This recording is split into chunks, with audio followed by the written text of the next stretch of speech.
Evening డిన్నర్లోకి బచ్చలాకు రోటీ చేస్తున్నానండి. బచ్చలాకు 15 ఆకులు అట్లా తీసుకున్నానండి.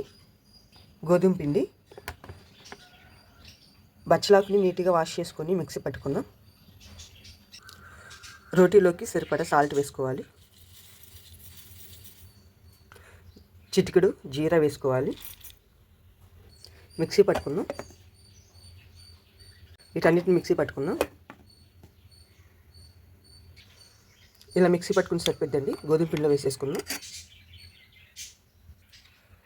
ఈ పిండిని చపాతీ పిండిలా కలుపుకుందాం.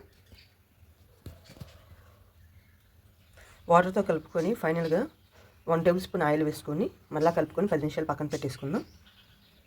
చపాతీ చేసుకుందాం. ఇలా 1 బై 1 చపాతీ చేసుకోవాలి.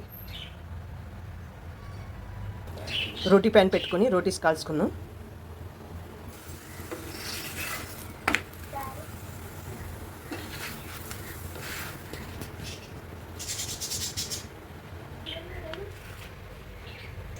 ఇలా అన్ని చపాతీలు కాల్చుకున్నాం.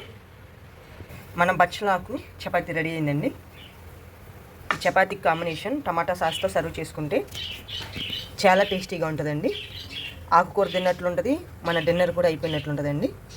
ఒకసారి మీరు ఇలా ఎప్పుడైనా ట్రై చేస్తే కామెంట్స్ పెట్టండి, లేదంటే ఒకసారి మీరు కూడా ట్రై చేయండి. కర్రీ ఏం అవసరం లేదండి, టమాటా సాస్తో చక్కగా తినేయచ్చు.